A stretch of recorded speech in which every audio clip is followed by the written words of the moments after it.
Čus lidi, zdravil vás Auzik Mowgli a dneska je Auzik Mowgli v kuchyni, vole. S tím, že budeme dělat ořechotvarový koláč a je to můj first try, tak schválně jak to dopadne, já půjdu přepnout kameru s tím, že se do toho pustíme. Bude to nářez.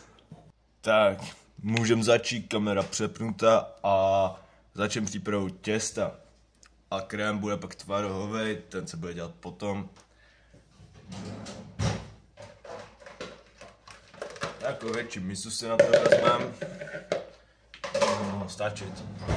S tím, že začínáme hrnečkovou metodou, hrubou mouku, hodíme tam i jednu čtvrtinu hrnku. Používám 300 ml hrnek na odměřování.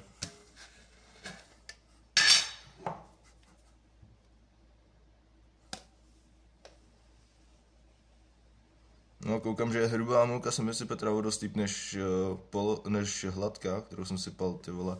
Jsem dělal minule margotku a to mi třetina toho, co jsem sypal do hrnku, mi šla kolem, protože, nevím, hladká mouka mi přišla teď hrubčí než ta hrubá, ale spíš to je jenom tím sypáním, takže první hrnek a teď 1/4.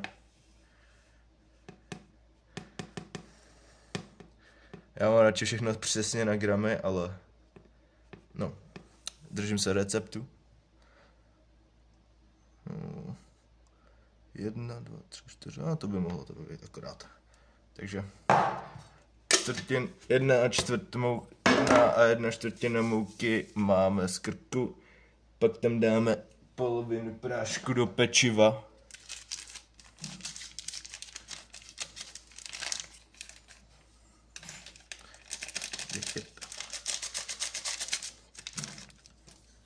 Trošku promíchnout.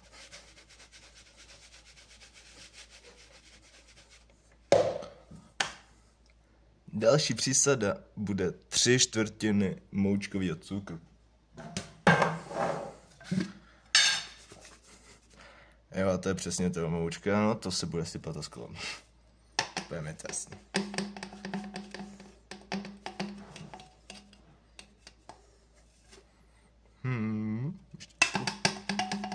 Máme svůj život.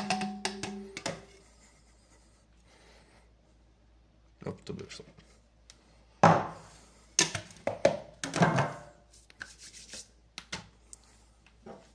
Jedno celý vejce, ale jelikož jsem moc šikovná osoba, tak si ho klepnu radši vedle do misky a pak ho tam přeliju, jelikož já mít bez kořápky, hej, tak to musí být štěstí.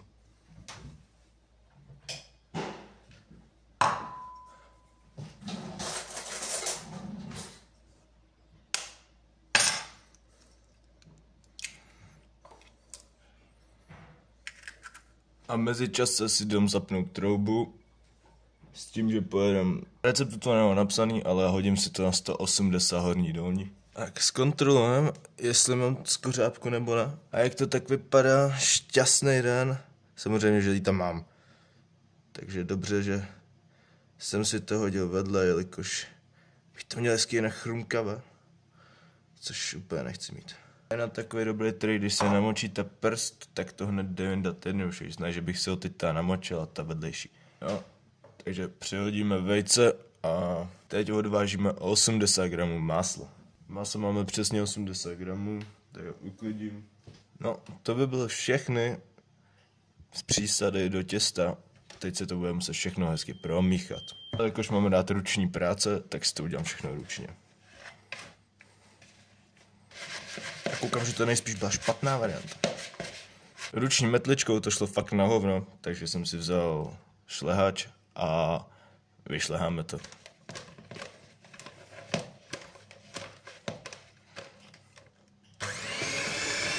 A snažit se neudělat bordel, i když to dělá strašný bordel.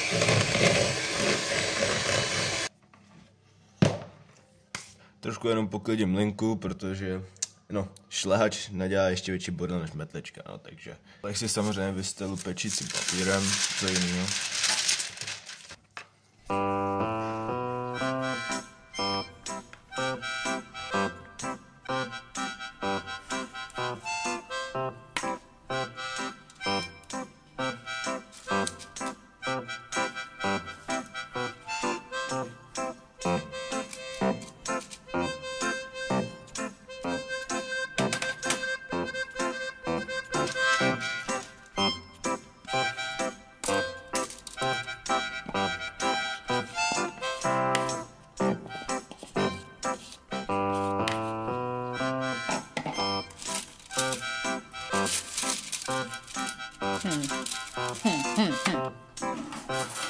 Receptu je napsáno, že to těsto je lepkavý, ale jo, nečekal jsem, že až takhle, takže to zkusím dožet 30 nožem.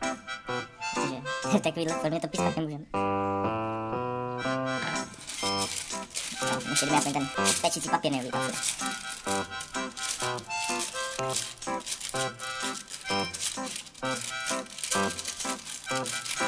No ty vole, no toto je pičo. Mamka měla pravdu, to jsem. No tak tohleto. Co tohleto je za blbost?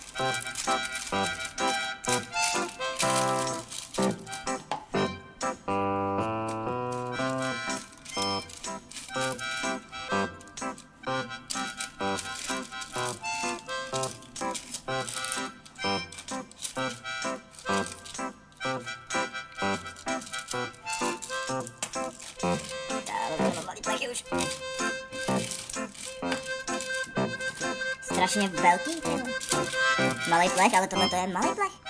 A tohle je strašně málo. Ježkovi v oči, že já nedělal ty opusky radši. No, bože. Ty.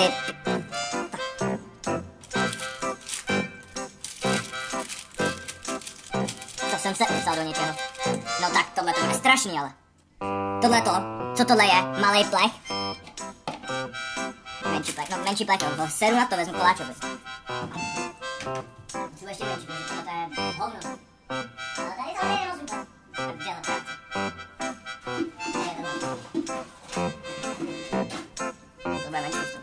Jenom to sám.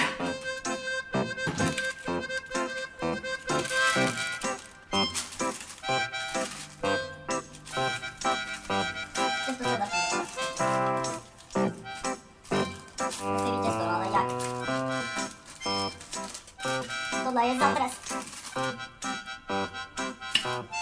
Tohle je za trest.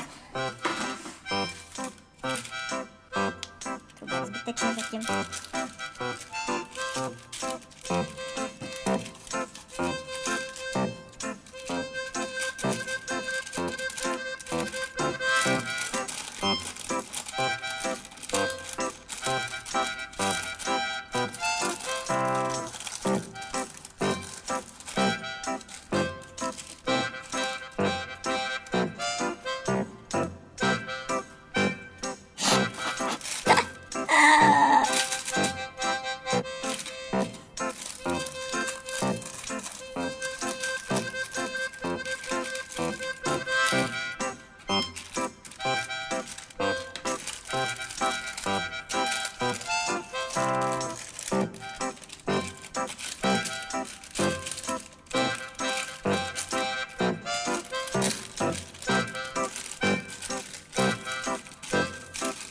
No, už to začíná mít formičku,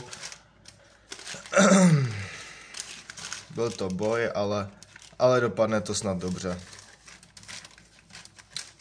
Jenom příště budu poslouchat, když mi řekne, že je to jebačka, tak to bude jebačka. Ale mohl by tam taky napsáno být koláčová forma a ne malý plech v tom receptu. Protože ta forma je ještě tak skoro dvakrát, no dobře, minimálně o třetinu menší než ten plech. Což jako usnadní tu práci. Po docela obtížném boji se mi povedlo umístit do plechu těsto.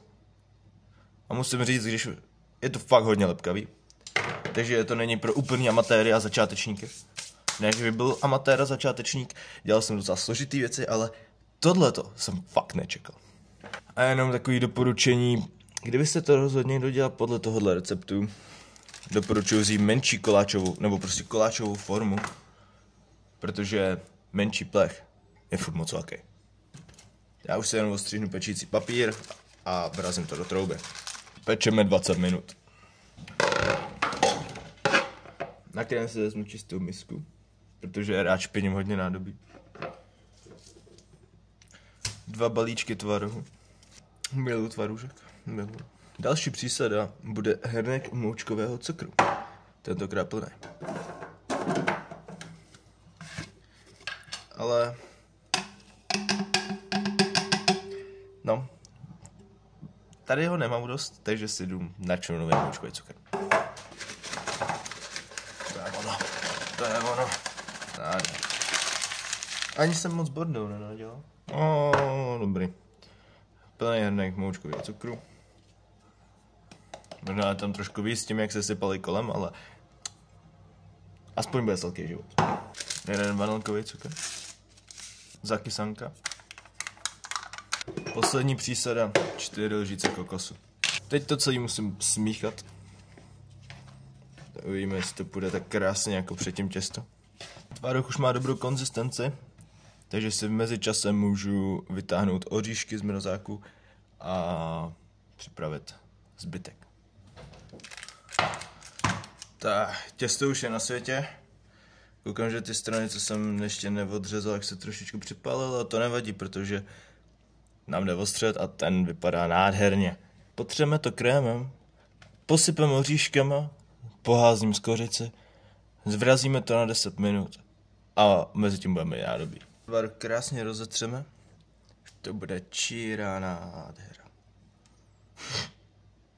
To je úplně delikates, jak od mistra pekaře, nebo pikaře. No a už jenom posyp a ořechy. A dílo bude dokonáno. Trošku poprášit s kořicí.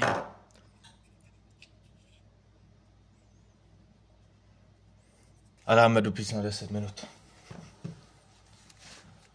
A v mezičase poklidím všechny ten bordel, co jsem nadělal. Takže ho není málo. Právě přišel čas ho vytáhnout. Samozřejmě je řeč o koláči. A takhle vypadá náš finální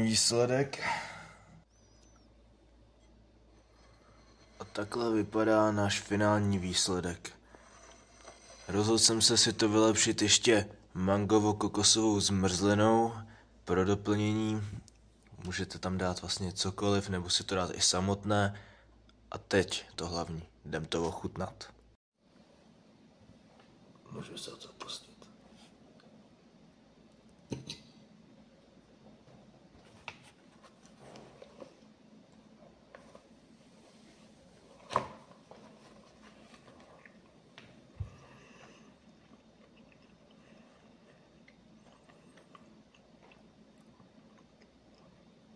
Výsledek je geniální.